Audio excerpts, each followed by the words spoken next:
Good morning, good afternoon, good evening, wherever you are. My name is Charles D. Smith, and welcome to Undiscovered Gems. We have a guest today. Her name is Heather Pruitt. Heather spent a good time of her career as an Department of Corrections officer. And today she's an intuitive natural healer. Now, I think she's learned a lot being a corrections officer to become a natural healer, but we'll get into that. Her goal is to help others heal themselves. She's just a pathway to you being healed. Heather, welcome to the show. Thank you so much. I'm so excited to be here today and meet you. I'm excited as well. I'm sure we have a lot of content ready for our audience. Heather, let's start off. We want to dig in to find out, how did you go from your career, even prior to being a corrections officer, to becoming an intuitive healer? What were the basis of you becoming an intuitive healer? So, it's interesting. When I was younger, I probably really didn't even realize that I had these abilities. And growing up, I was born in the 60s, 70s, 80s. You didn't talk about that. You didn't talk about having any type of psychic ability, any type of empathic. People would say that you were crazy, right?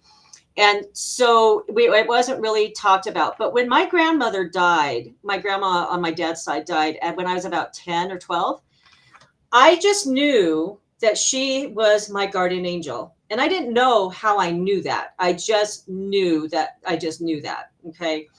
And I kind of felt guided by her, and I would feel like she was there with me.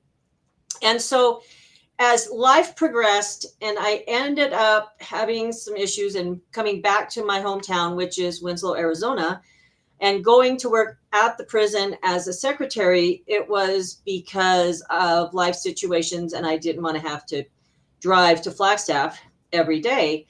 Well, I just always felt guided to like move forward, progress myself. And I really didn't realize that I had these abilities until my mother died in '08, in 2008. And in '08, I realized I always would tell people that when my mom died, my grandmother went to her and said, "That is your child. You deal with her for a while." And again, I didn't know how I knew that, but I knew that. Okay. So fast forward to 7 years ago when my best friend died. And I'm sitting at her house. She has died. They've just come and taken the body. And I'm sitting there with the family, and I hear in my head, just plain as day, "Tell them you want to talk at the funeral." And I was like, I mean, it literally was like she was sitting right next to me. And I was like, what in the world is this? And I was like, and I'm talking to myself. I'm literally talking to myself. And I'm like, no, I'm not going to do that. And she goes, "Tell them you want to talk at the funeral." And I'm hearing this in my head. And it's like her and I are having this conversation like she's sitting right next to me. She's very loud, and I'm like, no, I'm not doing this. And of course, I'm thinking to myself, am I crazy? And Hmm. she starts yelling at me. She starts yelling at me and sends me into a panic attack. I am hysterical. I am crying. I cannot breathe. And she is like, "Tell them you want to speak at the funeral." And I was like, okay, fine. Literally, I said this, and I get up and I go to her sister. And her sister's like, "Are you okay?" "Yeah, I'm good. If you guys want me to talk at the funeral, I'll talk at the funeral." And it stopped. As soon as I said that, it stopped. And I was Hmm. like, okay, this is not quote unquote normal, right? People don't normally have this happen. And so I was like, okay, I'm going to have to dive deeper into this. So I just started doing my own research. My own research was shows like The Dead Files, Ghost Adventures, all of these shows Hmm. that had started coming out about supernatural spirits, abilities, all of this stuff, right? Because by 7 years ago, literally people were starting to talk about it. You had people like Teresa Caputo that were starting to come out and say, "I have these abilities, I can talk to these people," the whole nine yards. And so that started me on a whole different journey, because in the process of this, I was starting to move away. I was eligible to retire from the prison. And so I had retired and went back under a different retirement system and getting ready to do that. So it was kind of like my life was starting to separate and shift, and I was going a whole different direction. Well, in 2020, while I was working at the prison, we had an inmate who committed suicide. And he had the same last name as me, but different spelling. So he spelled his with ITT and I spelled mine with ETT. And Hmm. after that, I started having really significant pain. People could not touch me. I mean, just I was in pain. And I was guided by my mother to go see a healer in Flagstaff. I didn't know why I was going there, but I was interested in seeing what Reiki was, and I was guided to go see her. And my very first session, she was like, "You have attachments on you. You are way open. You have got to start doing some protection work on yourself." And that was the key for me, because it was like, if I'm having these type of problems, then other people have to be having the same type of problems, right? I'm not the only one that's Sure. going to be having these issues. So I was like, so she went in and did work with theta healing, which is a modality that was created by Viana Stavel. And she did a bunch of work. She disconnected me. And so I went through one of her classes because I was like, well, I might as well learn how to work on this myself, right? And well, I was like, I might as well just move forward and start helping people, because during that class, we did a divine timing reading. And my divine timing reading was that I was sent to do healing and help people. And I could see all of these people that were around that could use my help, right? And so when I decided to leave the prison permanently, because I was bringing my dad home he was in a home in Las Vegas, and I was bringing him home because he was sick and he was going to be dying here. I decided to leave the prison, and I just started focusing on my healing journey for myself and for others. So Mm. by doing this, people can relate to me because all of us have similar, not the same, but similar experiences that, we can bounce off of and work through. I mean, I work with people all the time that have attachments, they have abilities, and they aren't using them. And it's like, let me help you get comfortable with this so that you can move forward with your progression. And so Mm. that's kind of how I took the whole step from corrections to let me help you heal. Right. Right. No, it's fascinating. And the one thing you mentioned is it wasn't anything that you talked about, in the 70s, uh, in early 80s, but today people talk a lot about there. Like you said, there's so many shows about it that it's a comfortable space. Correct. Now, when you mention attachments, what do you mean by attachments? I kind of have an idea, but Okay. what elaborate on that a little. Okay. So in the case of the inmate, okay, when his soul, higher self, left his body, um, Hmm. if a spirit does not go through their death door, they are known as wayward spirits. Okay. There are wayward spirits all over the place. And they can go on and basically attach to a living person, and start working on draining their energy. It's just like if you hooked into somebody, like if you took a hook and just hooked it in to somebody. And Mm. people may or may not know that they even have those. And being the psychic medium that I am, I have to protect myself because spirits do want to tend to attach into me. Some of them are looking for help. Some of them are looking to to do whatever it is they may want to do. But he was it. And so what happened was she ended up, my healer transitioned him and sent him through the death door so that he would move on in the process. Um, and people may not take their death door for different reasons. You know what I mean? Mm. So one thing that I do is I do work on the deceased. So I will transition them. I can do energy work on them if I need to. And it's interesting because many times when I'm working on a person, like a living person, I, especially if I'm dealing with generational stuff that has been Hmm. passed down, I may have one of their deceased family members come and be part of that, what I'm working on, that energy, so that I can heal them as well as the person that I'm working on, which helps with the generational healing. Because there's a lot of spirits that even when they transitioned, there was work that they wanted to be done and they weren't able to get it done here.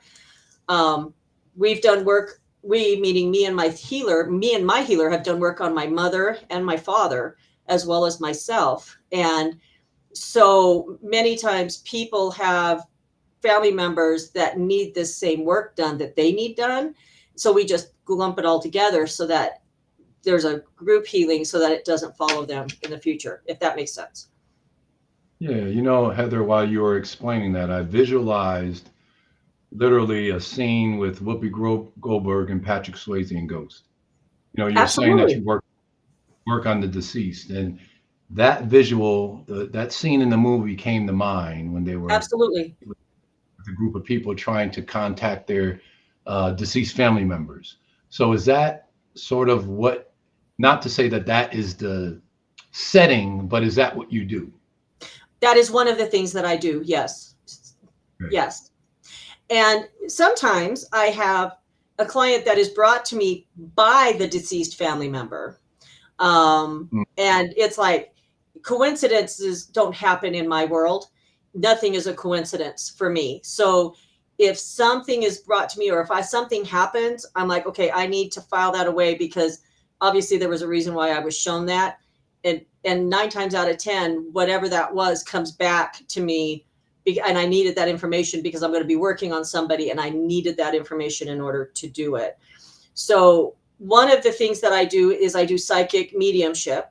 Um, I do healing work on people. So we go in and we will do energy shifts. We work on your DNA. So in one of my podcasts, I talked about how our body is like a computer and how we get stuck in the same thing if we don't update it and upgrade it, and changing our DNA and removing the trauma that we've had and changing the DNA so it doesn't continue to live on that same trauma is one way we can work on healing people. And we can do the same thing with the deceased as well as the living, if that makes sense. Right. Yeah, absolutely. So the adjective, the action, intuitive healer. Why did you give yourself the name intuitive healer?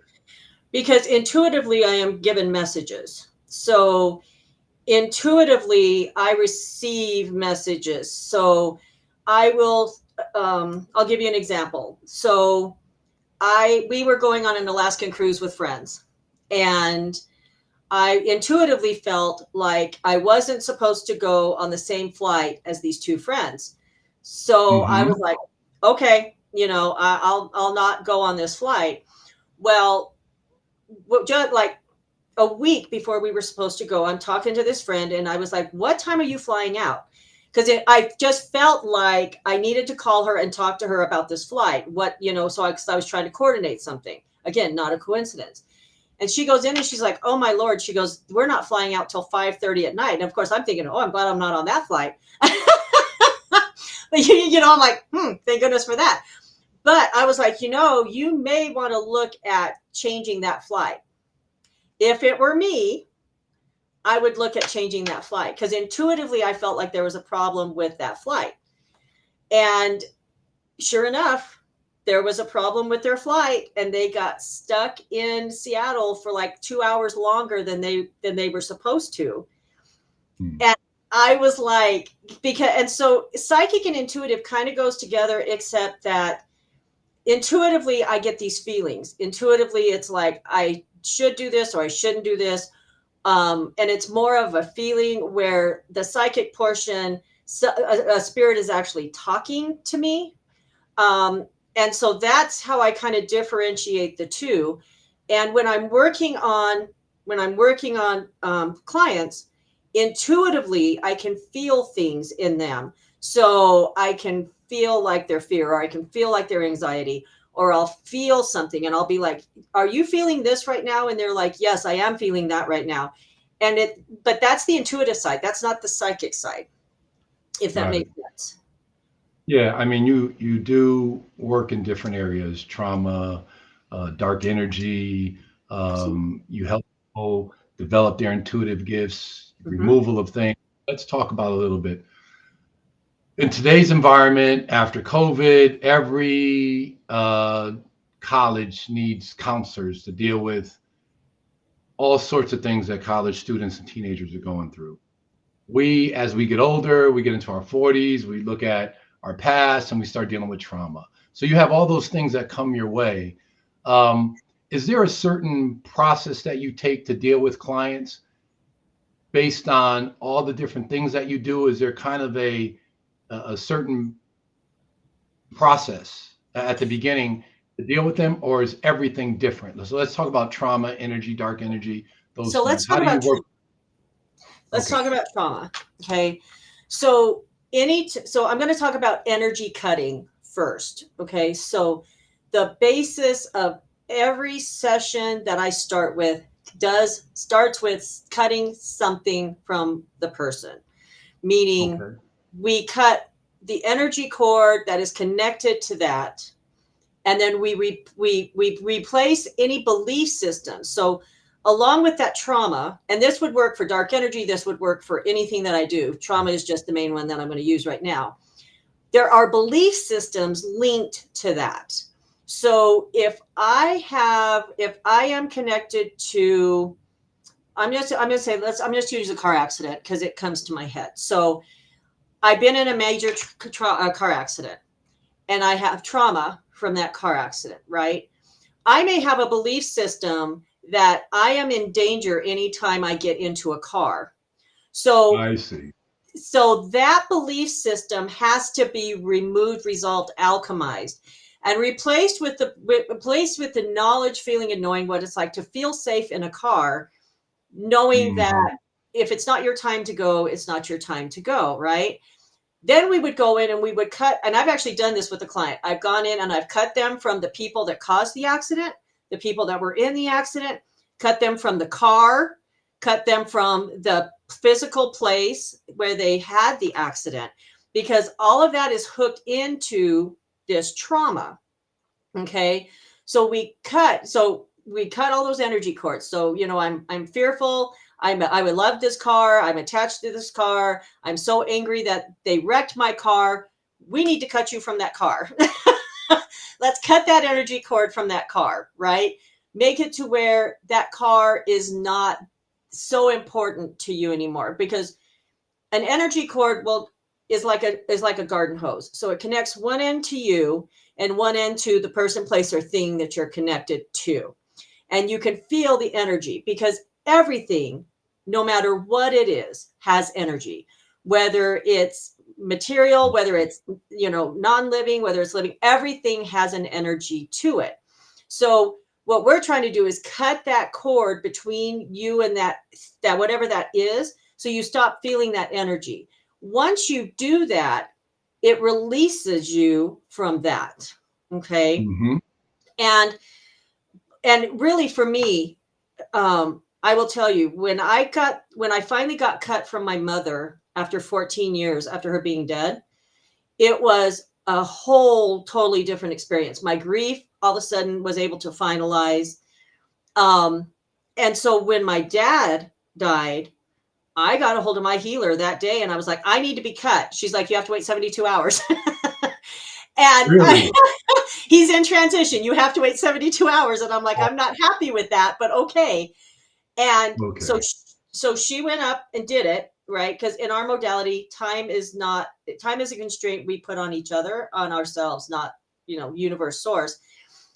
That Wednesday, because he died on a Saturday, she went in and did it on Saturday. That Wednesday, I woke up and I was like, I'm cut.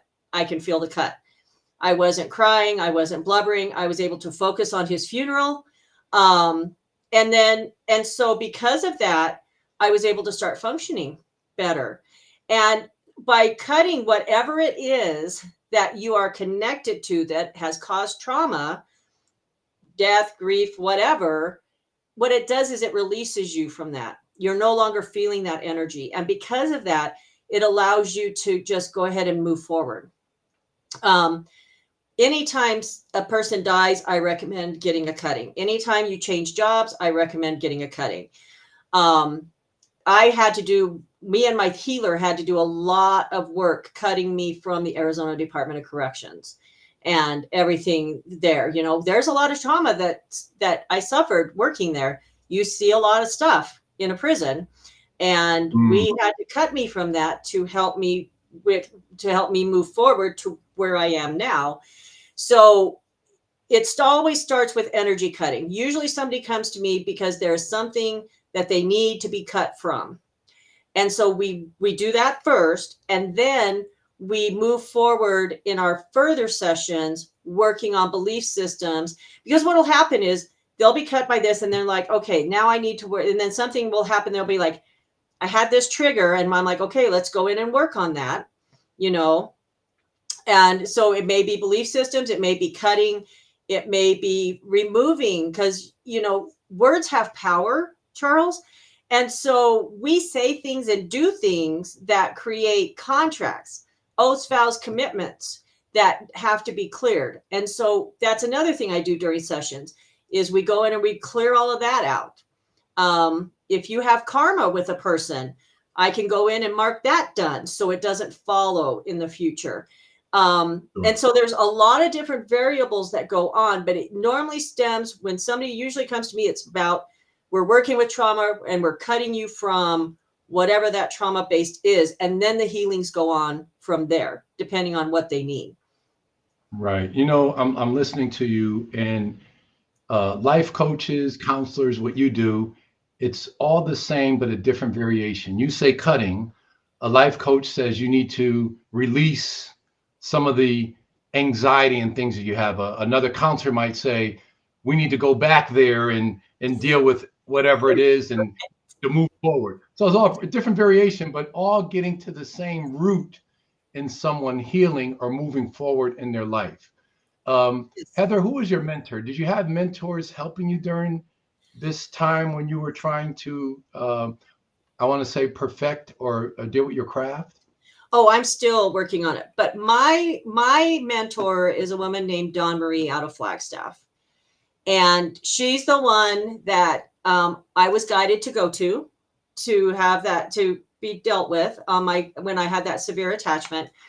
And she's the one that's done a lot of classes that I've gone through. She's the one that I attended Reiki did all my Reiki classes through. And she is one that I can actually call and just bounce stuff off of her if I need to, because Hmm. healers need healers. Okay. So I can go in and do some work on myself, but I don't like working on myself.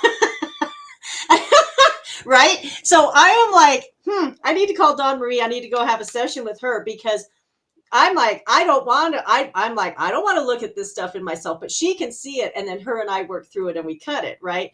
So I tell her all the time, healers need healers. So you need a healer. But it's true. You know, there's times where we're just like, we really are not comfortable working on ourselves. And so that's where I'm here to help. I'm here to witness them. I don't heal the people. I don't heal my clients. What I do is we do the work and they do the shifting, and I just witness that. So they really are healing themselves. I'm just helping them through the process. And so there's times where I need help getting through the process. Right. Now, with our audience, there are people out there that are listening and they're saying, I think I need to be healed from X, Y, and Z. How would they contact you? How would you help them? What would be the next step if someone had that thought? So I actually offer a free 15-minute consultation on my website. They are all done via Zoom. And they can actually sign up for this 15-minute session and we just talk like you and I are talking right now. You know, tell me Hmm. what's going on. Are you what kind of issues are you having? I will usually ask, do you feel like you have any type of intuitive or psychic abilities? Because that's important. It's important to know whether or not they feel like they have those or not. If they say like they think they do, I'm like, how comfortable are you with working with them? And most of the time they go, yeah, I'm not comfortable with that. And so I'm like, that is something that we need to work on then. But they can call me and we just have a conversation like this. I listen to what's going on and then I'm like, okay, this would be my recommendation. I recommend we go in and we cut. I recommend that we go in and we do this. I recommend we go in and do that. And then they are able to book on my website or they're able to contact me and book a website. All of my sessions, everything that I do can be done in person or virtually. You do not have to Mhm. be near me in order for me to work on you. I have clients in England that I have energetically gone and cleaned. I've actually gone to their house energetically and cleaned their flats because what we've been working on required me to go in and make sure there wasn't anything in there. And so Mm. I can do that as well. So I call it astroplaning. So I can actually astroplane and see what's going on. So I have literally distanced cleaning houses of negative energy without actually having to be physically in the place. Mm. Mm. And with a client coming to you, uh, talk to us. What at some point in time within your profession, I'm sure there's a client or two that has come to you and said, you know what, I've done all I can and I can't do any more, mainly because they're not participating. Have you experienced that with any of your clients? If they're not ready for the healing process, then what I do is not going to work. What I witness isn't going to work because they have to do the work, right? So I do not say to a client normally, let me throw that out. Normally, I don't say to a client, I need to see you weekly. Okay. What I tell them is when you are ready for your next session, get a hold of me, book your session. Okay. I've had clients that have waited a year and then they've come back to me and been like, oh, okay, I've got another issue, right? I have clients that book fairly regularly. I have clients that if they need something, they book a session with me. I liken trauma and triggers to a Chinese elm. So Chinese elms have a huge root system, and you chop one down, and pretty quick another root system pops up, right? So you always get these little pop-ups of these Chinese elms. So what we're doing is we are, excuse me, cutting down your tree, and we are taking off these limbs or these roots. So something may come up, and you're like, oh man, that just triggered me, and I need to get that worked on. They can book a session with me. If they don't agree with what I've done, then you're not required to come back to me. I have worked with therapists who have sent me a client. I've done basic work on what they needed, and then they've moved on, which is okay because my healing work can be done in conjunction with medical doctors, therapy, anything like that. So it works in conjunction with that. So if you're in therapy, I'm not going to tell you to stop your therapy. What I'm going to tell you is whatever you're working on in therapy, if it's not clearing and you need help, then come see me. Let's work on it on a more spiritual, universal level, and then go back to your therapy and continue working from there. Um, and so people can come see me once, they can come see me numerous times. It just depends on how they feel and how ready they are to receive the healing. Right. Well, let's tell the audience, make sure you're ready before you come see Heather. So, Heather, we're about to close the show. Time went by so fast. So fast. Um, why don't you talk to our audience and just tell them about your understanding of what they need to know that they need healing? So know that you are important and you deserve to do some healing work on yourself to make you a better person. So I am here to help you with that. I'm not going to do it for you, but I am willing to help you help yourself to do healing and become a better you and a happier you. Awesome. Awesome. Heather, 2024 Professional of the Year, and now we know why. Thank you for imparting your knowledge on our audience. It was a great show. Appreciate your wisdom, and I'm sure people are now thinking about healing themselves after hearing you. Thanks so much for being on. Thank you, Charles. Have a wonderful day. We hope you enjoyed this episode of Undiscovered Gems with our host, Charles D. Smith, highlighting today's best and brightest business minds. Brought to you by Pods Entertainment Group.